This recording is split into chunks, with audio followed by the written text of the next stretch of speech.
ยินหลิงยินซูมขอบใจเยนำค่ะเฮาค่ะสุดต้องสักกับพระบิดาแห่งกรรมค่ะเนาะพระบิดาเพราะข้าทาวาพระบิดาติขาต่างที่สุดเสาค่ะเยนำน้ำค่ะโอ้พระบิดาติขาแค่ดอกมาสาสวยแถมเฮาค่ะสิกรรมติขาเสาค่ะแค่เนาะเอาตังวิญญาณมดจังเสาค่ะซ่อนหลอกปันปิกซิกันหนึ่งเฮาค่ะกูกุนมีเห็นปันหูเสาค่ะฮะไรฮับขาหมอนนกบัดทำตราเมียจะเฮาค่ะแค่เนาะอีดูสวยแถมสิกรรมค่ะด้านเขาขาดเลยถ่วมเลยยินนุกบัดเจ้าเขาขาดตั้งสิ่งตั้งมุดเลยก็ฮาริปินเนี่ยนี่ฮังปุ่นวิญญาณเขาขาดก็เหมือนก็ในหื้อทะเลสักดิบจอมในกำจังจอมเฉลี่ยเป็นแต่เป๊ะเจ้าเขาขาดเจ็ดมันนั่นสิ่งสวยแถมสิกรรมค่ะเจ้าขาดแค่ดออีดูมาจากสวยแถมเขาเอาดังวิญญาณมุดจังเจ้าผุยออกเนปยาปันอันนุกบัดเจ้าเขาขาดเลยหูถ่วมปองเลี้ยงลิงงามๆเลยฮาริปินอาจุมังกละตั้งลีปุ่นจุตาสาวขาดเน้นมาจากสวยแถมสิกรรมวันไหน สุดองสักกับเนื้อมือเจ้าค่ะอิงส่วนเปิงนามาเมียเจ้าเยซูสุริวปาลิวกุยขาอาเมน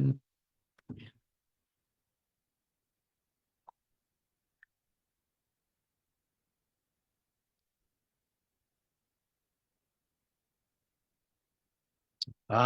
ยินดีค่ะเมื่อไหร่อันนั้นขาดแต่เลยถ่อมเอาหนอนุกปัดเจ้าอันสอนปันเขาขาดลงอันว่าตั้งอันอ่อมล้อมพร้อมกันอันว่านั้นเขาเนาะตั้งอันอ่อมล้อมพร้อมกัน introduction เขาขาเลยถ่อมยินมาใครเอาเนาะมือตีจ้าเขาขาintroduction เขาขาเลยยินมาเสียมาเขากูก็เขาเนาะหลานมาเขาเป็นนั่นเรียนสลิวกันแต่ว่าเขาปาเป็นอันลิวกันเขาขาเลยพร้อมกันพร้อมเสียงเป่งปักกันเขาขาเตรียมในผัดกันเขาขาเตรียมในยานกันเขาขาเตรียมในพิษกันโม้กันเขาขาในแตกกันยายกันวันไหนเขาขาได้ยินมาใครเอาแต่เขาในเป็นทางไอจีอย่างนะครับพี่น้องเขาเป็นไอจีอย่างนะตั้งกันอมล้อมพร้อมกันมันเมืองไหนก็พออมล้อมพร้อมกันไหนก็เมืองลูกเมืองเหลียวไหนก็จำนี่ก็หลาดไปครับเนาะเขาขาจนเป็นพี่น้องไตไหนก็พี่น้องไตหนังกันเพราะเขาขามักกันเนาะจุ้มแป้งกันอมล้อมพร้อมกันวันไหนสิที่เป็นตั้งอันลู่ซุ่มค่ะเจอเจ้าไหนก็พอเจอเจ้าเขาขาเนาะพี่น้องกุนอยู่มัดแต่เป๊ะเจ้าหนังกันฮักกันหอมกันอมล้อมพร้อมกันเนาะอ่าจุ้มแป้งกันวันไหนมันได้เป็นตั้งอันลู่เหลียวค่ะพี่น้องเขาก็เพราะในจำเด็กนุกกับพระเจ้าเมื่อไหร่อนาคาติเลทอมในนี้นั่นเป็นรองต้านว่าเขาขาติเลอมล้อมพร้อมกันเพราะอมล้อมพร้อมกันว่าอะไรสิ่งที่เป็นตั้งกันตกซุ่มที่เป็นตั้งกันลู่เหลียวค่ะพี่น้องเขาลองต้านอมล้อมพร้อมกันในพระเป็นเจ้าค่ะพระเป็นเจ้ามันเจ้ามีลูกมันเจ้ามีลูกใครเขาขาอมล้อมพร้อมกันค่ะเนาะจำสลัมไม้ปัก33คนหนึ่งมีไว้ว่า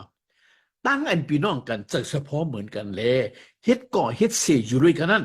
ลีนาลงลางอ๋อหังลีหังงามนาลงลางอ๋อเขาว่าพี่น้องเขาคุณเราคำลงตาวิดดาดไว้ว่าตั้งอันพี่น้องกันใจเฉพาะเหมือนกันใจเฉพาะเหมือนกันครับว่าเนาะแต่เป็นพระเป็นทรงมีอรูเขาขาดแต่เลยมีใจเฉพาะเหมือนกันครับเนาะสำแกงแต่เลยเฮ็ดก่อเฮ็ดเสียอยู่ด้วยกันครับวะอยู่ด้วยกันครับวะ เนาะต้านอมร่วมพร้อมกันได้มันเจ้าดูมันเจ้าเก๊กค่ะมันเจ้าแข่เขาค่ะอมร่วมพร้อมกันได้ค่ะลองต้านอมร่วมพร้อมกันได้เป็นอันลีนาลงลางอ๋อเห็นค่ะรู้เป็นอันลีนาลงลางเขาว่าเปล่าค่ะมีต้านอมร่วมพร้อมกันมันได้จังมันหนังดีแล้วมันได้เป็นเปียศนาค่ะมันได้เป็นตั้งอันพิษกันมั่วกันเนาะมันตั้งเปลี่ยนตั้งอันตึกกันโตกันเนาะผัดกันแพ้กันควายกึ่งกันมันที่ออกมาตั้งนำค่ะก็เป็นไง ตั้งอันอ่อมร่อมพร้อมกันใจเฉพาะเหมือนกันเฮ็ดก่อเฮ็ดเสียอยู่ด้วยกันเป็นอันลีนาลงหลังเป็นอันหังดีหังงามนะโอ้พี่น้องก็เท่าขาลูต้องนี่ดีค่ะในเป็นพระเป็นสงฆ์มีอรูใครเขาขากูก็อ่อมร่วมพร้อมกันขนาดซ้ำแท้เจ้าเยซูเนี่ยก็มีอรูใครเขาขาเป็นอันเดียวกันอ่อมร่วมพร้อมกันค่ะพี่น้องเขาด้วยขนาดเจ้าเยซูหลับไปค่ะในจำเจ้าโยหันมา17 ข้อ 22 ต่อ 23เจ้าหญิงสุดหลับด้วยหลับเป็นเช่นคือล่องหนังคือเขาตักเป็นอันเดียวกันเหมือนเส้นหนังอันเขาขาเป็นอันเดียวกันนั่นเกาขาเอาบุญพุงสลีอันเจ้าเขาปันติเกาขานั่นปันติเขาที่เขาเกาขาตักมีอยู่เลยเขาเลยเจ้าเขาก็ตักมีอยู่ในเกาเขานังหือตักให้เขาเจ๊จุ่มเป็นอันเดียวกันเสียให้โลกกันในหูหลงอันเจ้าเขาปล่อยใจเก่ามา อีกตั้งลองอันเจ้าเขาฮักเขาเหมือนเสนังเจ้าเขาฮักเขาขานั้นเขาในเขาครับพี่น้องก็มาด้วยคำรู้ของความเจ้าอิสุมันจะว่านางฮือว่ะนางฮือเขาตักเป็นอันเดียวกันมันจะว่าแค่นางฮือเขาขาดแต่เป็นอันเดียวกันนางฮือตะแปะเจ้าอิสุตั้งสิ่งทั้งหมดตักเป็นอันเดียวกันเจ้าอิสุมีอลูสันตาสไหนครับมันสองใครเขาขับพิษกันมอกันแตกกันยายกันค่ะมันเจ้าใครเขาขับเป็นอันเดียวกันก็ไม่ได้เจ้าอิสุสุดองค่ะเจ้าอิสุสุดองดิปอเจ้าสุดองดิปอเจ้าว่าเจ้านังอันปอเจ้ามีอยู่ด้วยกันนั่งลูกเจ้าเจ้านังอันปอเจ้าตั้งลูกเจ้าเป็นอันเดียวกันนั่นเขาว่าเขาก็หาได้เป็นอันเดียวกันเนาะนั่นคือเขาตักเจสุ่มเป็นอันเดียวกันนั่นว่ามันเจ้าสุดองย้อนเอาดิปอพระเป็นเจ้าเพราะว่าเขาขาฮักกันอมร่อมพร้อมกันเป็นอันเดียวกันมาในซึ่งมันใครเป็นอีสังเป็นตั้งอันเขาขาดเนปะลองกันว่าเจ้าเขาฮักเขาขาเหมือนจะนั่งเจ้าเขาฮักเจ้าเยซูนั่นเขาว่าปอเจ้าฮักลูกเจ้าปอพระเป็นเจ้าฮักลูกเจ้าฮักเจ้าเยซูเหมือนจะนั่งนั้นว่าเพราะว่าเขาขาฮักกันมาในซึ่งว่าเปิ้นแต่ไรหู้เขาขาดแต่ไรหันลองกันว่าพระเป็นเจ้าก็ฮักเขาโอเจ้าเขาฮักเขาเหมือนจะนั่งอันเจ้าเขาฮักเขาขานั่นอพี่น้องเขาเพราะว่าเขาขาอำฮักกันมาในสิ่งเหมือนจะนั่งว่าพระเป็นเจ้าก็อำฮักเขาแล้วเพราะว่าเขาขับพิษกันมั่วกันมาในสิ่งเหมือนจะนั่งเขาขับผัดกันนั่งพระเป็นเจ้าแล้วพี่น้องเขาก็เป็นในเขาขันหลุมวิสติลีค่ะเขาขันนั่งกันเตรียมได้พิษกันขนาดเตรียมได้พิษกันเตรียมเยี่ยนขำกันเนาะเตรียมเยี่ยนขำกันเตรียมฮักกันจอยกันเทียมกันเนาะปั้มกันเป็นอันเดียวกันนั้นวันนั้นเขาขัดเตรียมหันมีตั้งนำกันพี่น้องเขาซ้ำแพงในจำโจยุหันหมาย13 ข้อ 34ก็ละร้อยบ่เนาะเขาปันปิ้งแยบอันเหมือที่สุดเจ้าหญิงสู้ค่ะเจ้าหญิงสู้ว่ามันเจ้าปันปิ้งแยบอันเหมือเดียวปิ้งแยบอันเหมือนั่นอีสังสู้ก้อนหนึ่งไหลก้อนหนึ่งฮักกันตาเรียกกันเลยพี่น้องเขาเจ้าหญิงสู้ว่าสู้ก้อนหนึ่งไหลก้อนหนึ่งฮักกันตา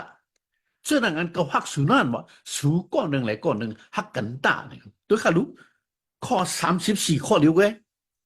ข้อ34ข้อเดียวไว้เจ้าหญิงสู้ลัดไว้2 ปอกค่ะในข้อเดียวไว้ลัดไว้2 ปอกสู้ก้อนหนึ่งไหลก้อนหนึ่งฮักกันตาสู้ก้อนหนึ่งไหลก้อนหนึ่งฮักกันตาลัดไว้2 ปอกมันไอ้เหี้ยกันหรือก็ปืนมันไอ้เหี้ยอย่างนั้นเลยข้อความเจ้าหญิงสู้ข้อเดียวไว้ลัดไว้2 ปอกก็มาในพี่น้องเขาขาดเส้นเนี่ยก้อนหนึ่งเหนือก้อนหนึ่งเตะเลยฮักกันค่ะเตะเลยฮักกันนะต้องหลีดีค่ะเขาขาดเตะเลยฮักกันก้อนหนึ่งในก้อนหนึ่งเตะเลยฮักกันเตรียมเลยจังกันค่ะนะฮักจังครับป้อมฮักก็จังอ่ะเนาะป้อมจังก็เตะเลยฮักก็มาในจังกันวันนั้นเดี๋ยวเขาเลยมีเขา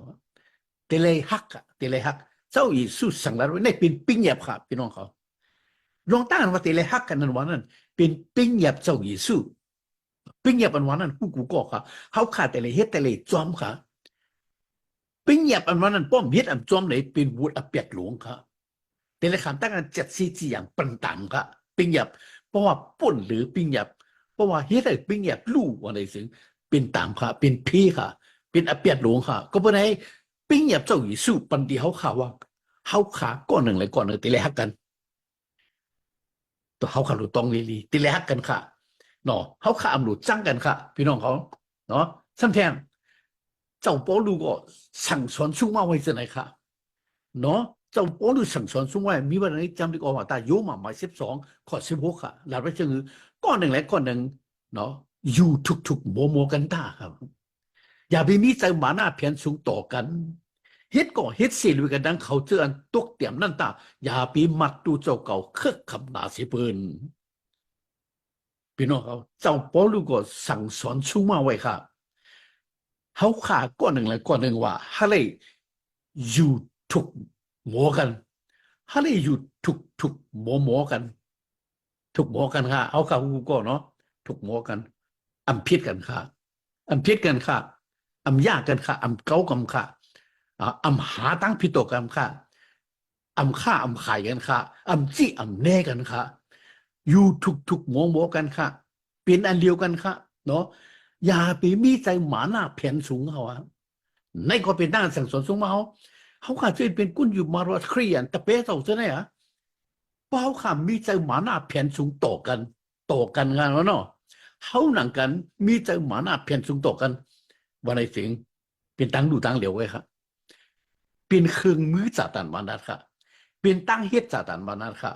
เพราะว่าเขาขันหนังกันก้อนหนึ่งเลยก้อนหนึ่งเฮ็ดหมาหน้าต่อกันอ่าเกาสูงสิมาเกาใหญ่สิมาอย่าทุกเกาใหญ่สิมาเกากัดสิมาเกาแขนสิมาเกาโมสิมาเกาหู้สิมาอีสังก็มันเนี่ยหู้สิเปิ้นได้กัดแขนสิเปิ้นได้หมาหน้ามันใหญ่นะเนาะอำซึกอำสัมเปิ้นอ่ะเนาะอำเฮ็ดก็เฮ็ดสิเปิ้นเนาะลูลายเปิ้นเนี่ยโศกาเปิ้นเนี่ยอะถังเล็กเนื้อเปิ้นเนี่ยอันเสื้อไหนเป็นตั้งอันหมาหน้าแผ่นสูงอันมีตั้งอันอ่อนๆชาเต็มครับ มีตั้งอุ่นอ่อนชาแต่เป็นตั้งอยู่มานาเชียนซงโอ้เอาค่ะที่ไหนค่ะที่ยังมันอยู่ค่ะ所以ว่า小龙小马龙小马คุณอ่อนโหเนาะเจอเจ้าเนาะคุณใหญ่คุณหลงอกกะทะตุ้งเยมูเจอว่ามียาทูเจอนั่นนะแล้วพ่อไอซีเนาะพ่อไอชกว่าอีสังเจอไหนก็มีค่ะเพราะมียาทูใหญ่มาเยอะสูงมาเยอะเนี่ยมีแต่มาหน้ามามีแต่มาหน้ามาใครนั่งที่สูงใครอยู่ที่สูงเนาะใครเจ้าเปิ้นซอยเปิ้นเนาะใครแปะกินปืนมันได้มีมาจากนั้นก็เปิดใจหมาหน้าก็เปิดใจหมาหน้านั่นแหละมีใจกันอำนาลูกจอมมาซ้ำเฮ็ดอันอำดีต่อปืนอันนี้ค่ะว่าสติลีอย่าไปมีใจหมาหน้าเพียงสูงต่อกันเนาะซ้ำคืนแทงเขาขาดแต่เลยมีตั้งอันตกเตรียมตกชื่ออันตกเตรียมเหมือนกันว่าเขาชื่ออันตัวสร้างอำสูงหมอปิญญากัดเขียนเต้เนาะจะมียาทุกคนใหญ่คนน้องจะคนมักคนมีเนาะจะคนเคอะคนคำจะคนสูงคนอันมีอยาเสตาก็เขาขาดแต่เลยศึกสำกันนะเขาแต่เลยฮักเขาเนาะฮักเขาชื่ออันตกเตี่ยมแต่เลยมีจังอันเนาะ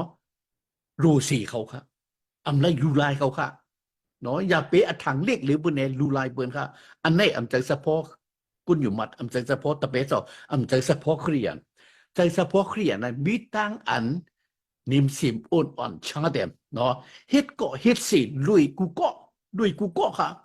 กุนผ่านก็ดีกุนมีก็ดีเนาะกุนสูงก็ดีกุนแก่มก็ดีค่ะแต่ไรเฮ็ดก็เฮ็ดสิกูก็ค่ะเนาะอย่าไปมัดตัวเจ้าเขาคึกล่ะเพราะว่ามีจังอันมัดตัวเจ้าเขาคึกนายเอาวันนี้ซื้อเตะถังเล็กเดือบนใครอ่ะพี่น้องเขาว่าสติลีดีค่ะพอเลยเพอร์ซีมว่าป้อมีใจหมาหน้าเพียนสูงมากเนาะสมัดตัวเจ้าเขาคึกหนาวันไหนซึ่งเตะถังเล็กเดือบนเนาะเตะมีทางอันแปะกินปืนมาลูไลปืนมาโจกาปืนมาค่ะเขาขาเตรียมอะไรมีเฉพาะจะไหนขนาดพี่น้องเขาสำแดงเขาขาแต่เลยเยื่อนขำกันอยู่ทุกๆโมโมกันเขาว่าในก็เป็นตั้งอันเจ้าพ่อรู้สั่งสอนสู้มาเขาไว้ค่ะวิวันในจำดีว่าแต่เอพีเอสไมซีข้อหนึ่งต่อหกค่ะตามที่จะคือออนกันเตรียมไว้ตั้งอันโอใจชาเตรียมในกูจะกูเปิงตั้งอันนิมสิมอ่อนตั้งอันใจหินใจยาวเจอนั่นเสียวมีทั้งอันก้อนหนึ่งแหละก้อนหนึ่งปาตั้งใจเมตตาเยื่อนขำกันสิเลยเอาแห้งคัดเจออะไรเอาตั้งอันมัดกึกมัดหอมอันสั่งถูกนั่นเสียวเฮ็ดก่อเฮ็ดสิพร้อมกันเนอวิญญาณเจ้านั่นตาในความพี่น้องเขาเจ้าพ่อรู้สั่งสอนสุ่มาไว้ใครเอาเนาะเขาขาแต่เลยมีตั้งอันโหใจชาเตียมโหใจชาเตียมลูมีโหใจหมาล่าเพียนสูงเนาะสัมเพียงเขาขาแต่เลยมีตั้งอันเยื่อนขำกันเขาว่าเยื่อนขำกันเขาว่าพี่น้องเขาขาแต่เลยเยื่อนขำกันค่ะบิ๊กสมองมันพิจารมันอำมันเนาะสีตาก็เขาขาดแต่เลยเยื่อนคำนั่นคือมันได้หูตีหมอมาเนาะได้หันอันหมันอันเมียนอันจืออันเสตระตั้งอันจือเขาขาดแต่เลยเนปันใครเนปันสั่งสอนสู้มาปันเขาขาดแต่เลยเยื่อนคำกันป้อมมีตั้งอย่างอันเยื่อนคำกันว่าในติดเป็นถือติดพิษกันโมกันเนาะป้อมเยื่อนคำกันในติดพิษกันโมกันค่ะเขาขาดย่ำในหันค่ะนั่นเจ้ายังมีค่ะเยื่อนคำกันค่ะทิ้งกันค่ะทิ้งกันค่ะพิษกันค่ะแดกกันค่ะไม่เอาเจ้าเขา要唔ป้ายเอาควายกึ่งกันเอาเขาขยันหันค่ะเจ้าเขาขยันหันค่ะ ตัวเสียมาเขานังเขายังพิดกันเขายังแตกกันเขายังควายกึ่งกันแต่ที่เจ้าอันมาก็รู้มั่มรู้ก็เนาะตั้งอันยืนขำกันมีตั้งอันออมรวมพร้อมกันมีตั้งอันหัวใจชาติแต่มันมีก็เพื่อไหนเลยเป็นตั้งอันพิดกันโมกันแตกกันใหญ่กันเนาะมันเปลี่ยนมาสนันค่ะเขาขาดที่เลยออมรวมพร้อมกันในวิญญาณเจ้าวิญญาณมดจังเจ้ามีนะเขาวิญญาณมดจังเจ้าอำให้เขาขาดพิดกันครับพี่น้องเขาเพราะว่าเขาได้พิดกันเนี่ยวันไหนเสียงเขาขาดที่เลยหัววิญญาณมดจังเจ้ามีเอานะเขาไหนเขาพิดกันเนี่ยก็เพื่อสังพิดกัน ก็เพื่อจัดตันมานาดไว้ค่ะพี่น้องเขาลองตั้งอันยากกันเกากันพิษกันโมกันแตกกันควยกึ่งกันจะได้จึงเป็นหอยลายมือจัดตันมานาดค่ะพี่น้องเขาขาดรู้ไว้สิค่ะนะเขาขาดแต่เลยพร้อมกันในวิญญาณมุดจังเจ้าเขาขาดกุนอยู่มันดังกันกุนอยู่มัดกูก็มีวิญญาณมุดจังเจ้าป้าเหลียวไว้ค่ะรู้วิญญาณเราเจ้าป้าเหลียวไว้มีนะเขาขาเหมือนกันค่ะอำเปียกเปนกันค่ะก็เพื่อไหนเลยเขาขาในตื่นแต่เลยเป็นอันเดียวกันฮักกันหอมกันเยื่อนขำกันเนาะเป็นอันเดียวกันครับพี่น้องเขาเนาะหอมร่อมคว่ำกันเลยตั้งอยู่หมัดเขาขาก็จะเลยเป็นอันเดียวกันครับมีอันเดียวออกมาแต่อีเพดหมาย41:13มันเศร้าเป็นเศร้าอันค้านไว้มังก็ฮาริอาราตมันเจ้ามังก็อาราเพราะเพดมังก็อาราเสียปองศาสนามังก็เสียอุปเทเจ้ามังก็เสียสอนจำเด็กห้างเผืองมันฮาเลแม่กุลฮาเลแม่เฮียนกุลพระบิดาตั้งหลายปุ้นลองหนังหือตักแต่เฮ็ดตัวเสาเครนนั่นเนาะลองตั้งเสื้อในตักเปลี่ยนตัวถึงฮอดเฮาก็มีตั้งสิ่งตั้งหลงคิดถึงกะดีตั้งอยู่มัดอีกตั้งอันกูจักลูกเจ้าเหมือนกันแหละถึงเป็นกุนใหญ่กุนกี่ในประมาณน่ะตั้งอันเสาเครนเตรียมทุนนั่นโอ้พี่น้องเขาขาเจือนเข้าป้าในศาสนาเขาขาเจือนว่าเขาขาเป็นก้อนปองอมูดเศร้าเยซูอันว่าที่ไหนเขาขาเจอไหน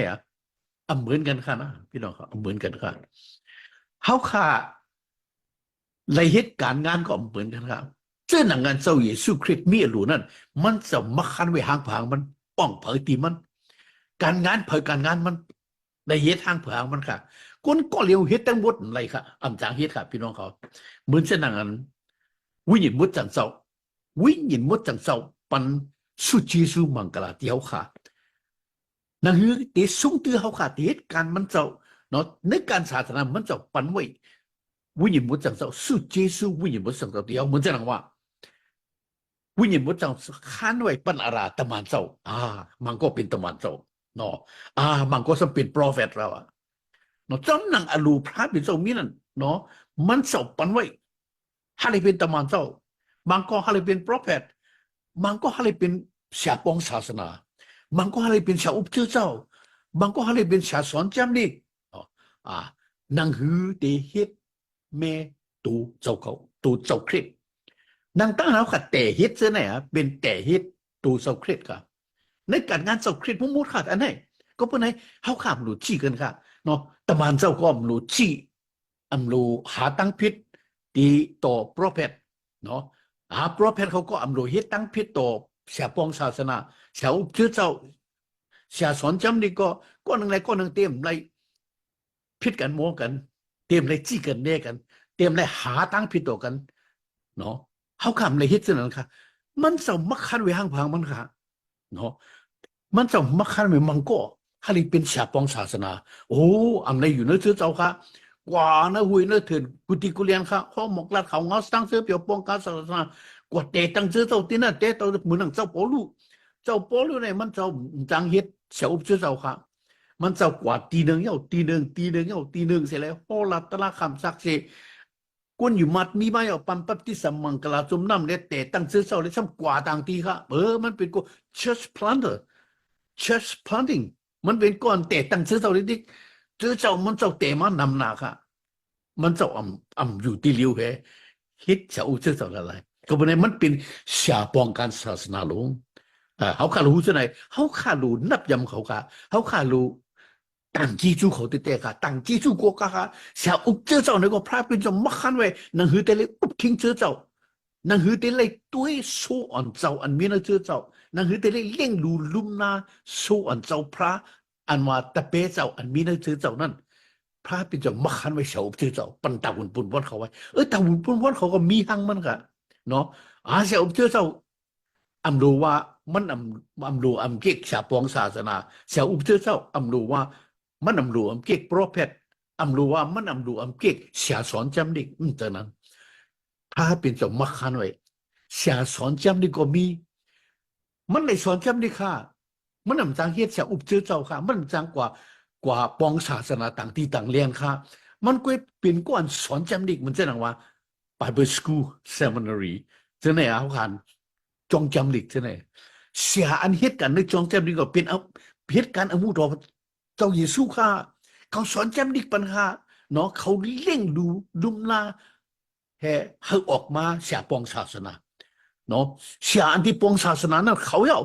เสียสอนจำดิฉะนั้นเนี่ยลุมลาเขาเลยให้เขาเกิดเลี้ยงมาให้เลยเป็นเสียปองศาสนาเหตุการณ์ศาสนาเป็นชาวอุปจุเจ้ามาเสียโหตลามาอันไหนก็เอาขลุนนับยำเขาต่างกี้จุกเขาเตะขาเนาะตั้งสิ่งตั้งมุดจะไหนอ่ะตั้งสิ่งตั้งมุดจะไหนอ่ะพร้อมกันเป็นอันเดียวกันปุ่นเสาคริสเขาขารู้ว่าเขาขาจะไหนเหตุการณ์จะไหนเหมือนกันเสียตั้งก็เขาขาตั้งหมดเหตุปุ่นเจ้าเยซูคริสต์อันไหนเขาขาตรงเลยครับพี่น้องขาเขายำในหันครับยำทุบยำยามาครับเสียปองศาสนาโอ้กับปองศาสนาคุณที่กุเลียนครับเนาะโอ้หนึ่งปืนหนึ่งปอกขึ้นปอกมาเฮินอ่ะมาอยู่ที่เฮินมาดูเสามี2-3เดือนเย้าเหขึ้นกว่าออกกาก็ฮอร์โมนสร้างเสียเปรียวตั้งปีขึ้นปอกมาเฮินหรือ2-3เดือนซ้ำกว่านี้มันอ่ำจังอยู่ในมันอ่ำจังอยู่ในเชื้อเจ้ามันอ่ำเม็ดการเชื้อเจ้าก้อยกามันเป็นจังหือมังก็ค่ะชาวอุปเชื้อเจ้าก็อำมัดก็อันเสียปองศาสนาอำกากุนเชื้อเจ้าก็อำมัดเสียปองศาสนาเสียปองศาสนาปอกมาในก็เขาย้ำอำนับจำค่ะเนาะเขายังอำสูงตีค่ะมันจะเอาสั่งเสียงกันทั้งเขามันจะกุนเชื้อเจ้าเขามันจะชาวอุปเชื้อเจ้าเขามันจะชาวตลาดเชื้อเจ้าเขามันจะกุนเชื้อเจ้าเขาเห็นไหมเลยเนาะวางไว้เนาะเหมือนจะว่าเอามาเฮ็ดมิกษายะเนาะเขาออกห้องปังซุงดื้อเขาขยามันค่ะมันรู้เป็นที่นั่นค่ะเขาขาดที่ไหนเผยสีมาค่ะเนาะเผยสีมาค่ะเขาเป็นกุนปองศาสนาอันเดียวกันค่ะอยู่ที่ไรก็เดียวข้าได้ยำทุบมันน้ำนะใครเนาะข้าอยู่ฮ่องกงข้าอยู่อเมริกาข้าย่ำต้นยินต้นหันเขาสิบอกก็กะเขามาจู้ค่ะเขามาเหล่ค่ะเขามาลือเสาดีเฮิรนค่ะเขามากินเขาดีเฮิรนค่ะข้าก็ตันหนึ่งไรก็นี่ก็เลี้ยงรูจอยแถมค่ะเฮ็ดปันกุมิวปรึกษาต้นหันกันสิบอกหูจักกันสิก็เฮ็ดปันก็สังหน้าเขาข่าหัวเขาเป็นเจ้าเสียมาอันปองศาสนาในเจ้าคริสต์เขาข่าเป็นปีเป็นน้องกันทั้งหมดอ่ะเขาข่ารู้ฮับพร้อมกันค่ะดมมาดกันค่ะรู้มีตั้งอันต่างกีจูกันค่ะเขาข่ารู้คู่ลีขนาดพี่น้องเขาอย่าไปมีตั้งอันควยกันค่ะเนาะอย่าไปมีตั้งอันจีเนกันเหมือนจะนังว่าเหมือนอัถังเล็กในกันจะเหมือนจะนังว่าใจจุ่มเฮาใจจุ่มเก่าเนาะใจเจอเจ้าเฮาใจเจอเจ้าเก่าจะในอย่าไปอะไรมีค่ะเนาะตั้งอันผัดเพกันได้เขาขาดเป็นตั้งอันพร้อมกันเป็นอันเดียวกันดีอวัตก็ถึงถือผลตุเดียเนาะหมาย13 ข้อ 11วางไว้มีหัวใจอันเดียวกันแล้วอยู่ถูกกันตั้งครับบ่เฮ็ดจะนานซึ้งว่าพระเป็นเจ้าอันปันเมตตาอีกตั้งกัดเย็นช้ำสังตั้งอันอยู่ถูกกันนั้นตักมีอยู่ด้วยกันนั่งสัวมีหัวใจอันเดียวกันแล้วอยู่ถูกกันตั้งครับพี่น้องเขาอย่าไปเพี้ยนกันเขาอยู่ถูกกันว่าอยู่ถูกโมกันว่าเขาอะไรยินมากันเย้าเนาะมีหูใจอันเดียวกันเสียเลยอยู่ถูกกันเฮาค่ะตะเปเจ้านั่งกันปีกันน้องกันแต่เลยอยู่ถูกกันค่ะนะเอาค่ะเตรียมเลยพิดกันค่ะเนาะแสดงเพราะเหตุไหนเสียงว่าพระเป็นเจ้าอันปันเมตตาอีกตั้งกัดยินช้ำสันตั้งอันถูกกันนั่น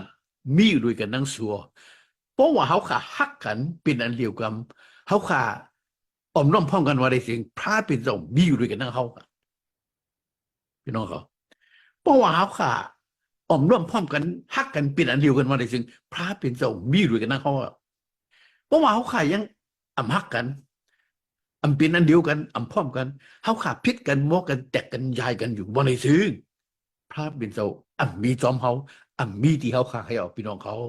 ขาหรือหูขาพี่น้องเขาซ้ำแทงดีกว่าแล้วก็ดิ่งทุบพื้นปัทมาหมายหนึ่งข้อ10หรือ13อันไหนเขาขาดไอ้หูดีค่ะพี่น้องเขาเว่านางหือสูตั้งสิ้นตั้งลุกลาดความอันเดียวกันก้อนหนึ่งและก้อนหนึ่งผัดเพกันมีจักรสะโพอันนี้พร้อมเป็นอันเดียวกันมีตั้งหันอันเดียวกันจึงเกาอิงหนามาที่เสียงเจ้าเขาเจ้าเยซูคริสต์แหละตึกยงตองปานสูโอเจ้าปอลูก็สั่งสอนส่งมาไว้แทงเนาะหาเขาค่ะดัดก้อนมันเดียวกันว่าก้อนหนึ่งเลยก้อนหนึ่งว่าตีไรตีอำไรผัดกันเพกันว่าตีอำไรผัดกันเพกันตีไรมีแต่เฉพาะอันนี้พร้อมเป็นอันเดียวกันมีตั้งฮักเมตตาเนาะมีตั้งหันอันเดียวกันเนาะสุก้อนหนึ่งเลยก้อนหนึ่งว่ายังถูกบอกกันเนี่ยมีตั้งอันพิษกันอยู่มาไหนก้นเฮินก้นยีขลอเอกำพองหมอกลาติเขาโอ้เดี๋ยวค่ะลูกมันจะรู้อ่ะชาลูกเจ้าพ่อลูกมันจะรู้กับสังมันจะรู้อะไรเงี้ยว่ะเนาะที่ก้อนเองทุนั้นเจอเจ้าก้อนเองทุนั้นอ่ะเจอเจ้าก้อนเองทุนั้นว่าเขาก้อนหนึ่งแล้วก้อนหนึ่งถูกบอกกันว่ามีตั้งอันพิษกันว่ะเนาะก้นเจอเจ้าก้อนเองทุเขามีตั้งอันพิษกันเนาะมีตั้งอันพิษกันเขาแตกกันยายกันมันอะไรยืนซึ่งนั้นเนาะคลอมันรัดมันก็เป็นมันจะกำดีค่ะเนาะอันก็ใครรัดใครว่าที่สุดตั้มไหนก็ไว้เอาจะบอกรู้นั่นสุดไหนก้อนหนึ่งเลยก้อนหนึ่งรัดว่าเกาเป็นตะเปปอดูอ๋อก้อนหนึ่งสมว่าเกาเป็นตะเปอาปุโรอ๋อก้อนหนึ่งสมว่าเกาเป็นตะเปกี่ผ้าอ๋อก้อนหนึ่งสมว่าเกาเป็นตะเปเสาคริสอ๋อว่าไหนเขาแตกกันเนาะเขาพิษกันเนาะก็เพื่อสังมันก็ว่าก็เป็นตะเปปอลูมันก็ก็เป็นตะเปปอลูก็นึกสมก็เป็นตะเปกี่ผ้ากำหงสมาก็เป็นตะเปคริสเจ้าคริสกำในคุณจะได้เป็นตะเปเผยตะเปมันมีฉาเผยฉามันฉาน้ำมันก็เนี่ยตะเปเผยตะเปมันฉาเผยฉามันกำในเขาพิษกันเหรอตอนนี้ก็ชื่อสหค่ะก็ยำดียำในหันค่ะพี่น้องเขาอ่าฉากคนไหนก็เป็นเสาวเขาค่ะเป็นตะเปฉากคนไหนอ่าก็นั้นสมัครก็นั้นเป็นสาวเป็นตะเปฉากคนนั้นเอาฉานั้นเฮ็ดหนอเหมือนหนังเฮ็ดพระเขาเนาะเป็นตะเปเขาเนาะเฮ็ดเส้นนั่นเด็กก็อยู่มันหนังกันเครียดหนังกันพิดกันเนี่ยเจ้าพ่อรู้สมละ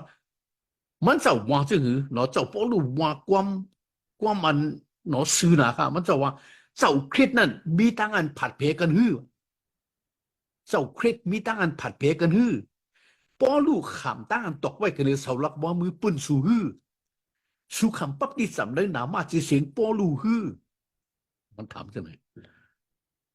มันแค่ว่าสุวาสุเป็นตะเปกเอาสุวาสุเป็นตะเปกป้อลูขำตายปุ่นสัวเนาะก็ปันปั๊บที่สำมังกระสุนัยในหนามาจีเสียงป้อลูฮะอ่ำใจครับเนาะอันขำตายปุ่นสุนันเป็นเผาเป็นเจ้าเยซูอันปันปั๊บที่สำดีสุก็ในหนามาจีเสียงเจ้าเยซูก็เป็นในสุเป็นก้นเจ้าเยซูอำใจก้นก้อนนั้นอำใจตะเปก้นก้อนนั้นอำใจตะเปก้นก้อนไหนเป็นตะเปเจ้าเยซูพี่น้องเขาขาดต้องดีๆค่ะนะเขาขาดเสียไหนเป็นตะเปเจ้าเยซูตะเปเจ้าเยซูตั้งสิ่งตั้งหมดครับเจ้าเขาค่ะเฉาค่ะนั้นเป็นเจ้าคริสต์ครับอันนี้ค่ะอย่าไปว่าเฉาคนนั้นเฉามากคนไหนก็เป็นเจ้าเป็นขุนเขาคนที่เขาถ่อมมันอย่าไปว่าเท่านั้นถ่อมเจ้าเยซูค่ะเฮ็ดแต่เป็นเจ้าเยซูทอมตราเจ้าเยซูทอมความเจ้าเยซูและเขาขาดแต่เลยมีตั้งกันอ่อมล้อมพร้อมกันว่าอะไรเสียครับพี่น้องเขาฉันนึกออกว่าตะกอดิงทุเพิ่นปัทมานั่นก็หมาย12ข้อ20หรือ11มีไว้ว่า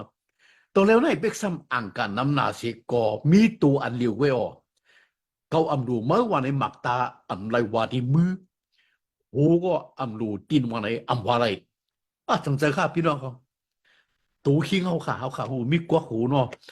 มีหมักตา มีขลังมีหูมีศพมีลิ้นมีมือมีตีนเนาะเขาขามีอ่างกาน้ำหนาค่ะในตัวเขาเนี่ยอ่างกาน้ำหนาอันหนึ่งเยอะอันหนึ่งหยีพร้อมกันเนาะ จอยกันเทียมกันเฮ็ดซ้อมกันเนี่ยปุ่นด่าอีสังปุ่นตูเคียงในแกค่ะก็บนในตูเคียงในมีอ่างกันน้ำหนักเฮ็ดปุ่นด่าตูเคียงอันเดียวกันมันจังว่าในตูในมีอ่างกันน้ำหนักหมากตาอำว่าในเก่าหลวมือ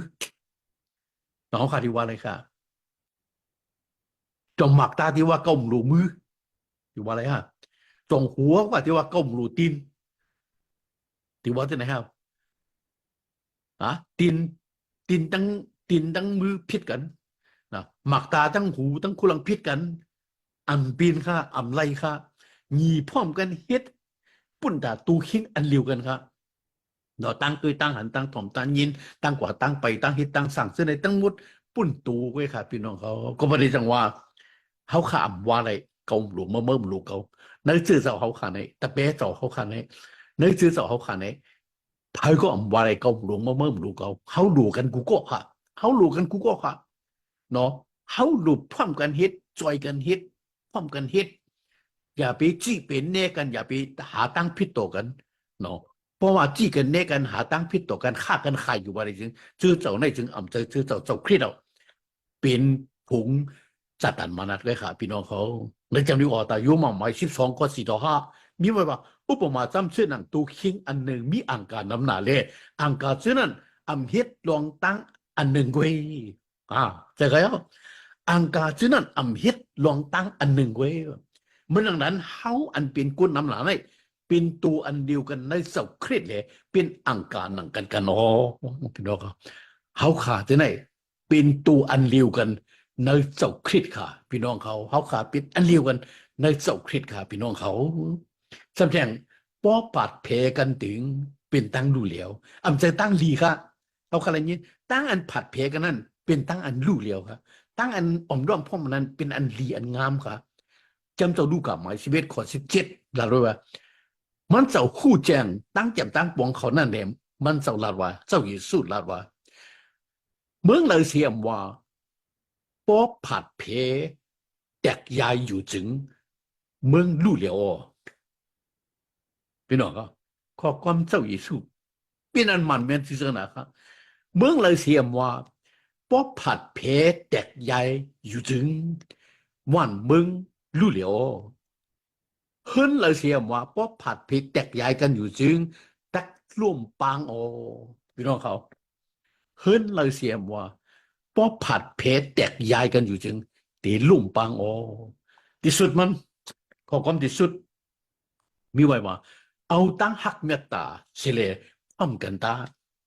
เอาตั้งหักเมตตาเจ้าอยู่สู้เสียเลยอ่อมล้อมพร้อมกันตาที่ว่าแต่โคโลเซมหมาย3 ข้อ 12 ถึง 14เปิ้นในแลชื่อหนังอันเป็นก็อันพระเป็นเจ้าเดือเก็บเอานั่นเฮาเลยเป็นก็อันมดจังก็อันถูกลีหักลีแปงนั่นสู้อันกันเอาตั้งอันหักอิดลูตั้งอันเฮ็ดชิซูตั้งอันชาเตมตั้งอันดิมซิมโอนอนตั้งอันเจอยาวซื้อนั่นนุงไม่ตั้งปอก็หนึ่งมีติต่างอเปียดคดีก็หนึ่งจึงนั่งกันเยื่นคำกันสิเลยอิดลูปล่อยรถอเปียดตีกันต้าชื่อนังอันเจ้าคลิดอินลูปล่อยรถอเปียสูนั่นสูก็ฮิตชื่อนังนั้นตาเอาตั้งหักเมตตาอันว่าตั้งอันมัดขอดพอดเขียนอันเจจุ่มนั่นทับแทงสิเลนงไม่ตาหากพระเป็นเจ้าปันตั้งดีมังกลากดีเขาขาดจินเป็นตะเป้ลูกทางเสายิสุคริสฮาเลยมีตั้งหักเมตตาก้อนหนึ่งเลยก้อนหนึ่งหักกันอมล้อมพร้อมกันเนาะเยี่ยนขำกันชาตกตีเตียมกันให้พระพิญโยทับแทงปั้นมังกันละตั้งลีเหนือเขาขาดทะเบสเอาเจอเจ้าเขาขากูกุนสิกัมวันเอเอาขาเมื่อไหร่อ่อนกันรีพินเสเลสอนเอาปุตตาจูตาสาวกสิกัมขายินดีค่ะขอบใจค่ะพระพิญโยปตั้งดีค่ะอาเมนอาเมน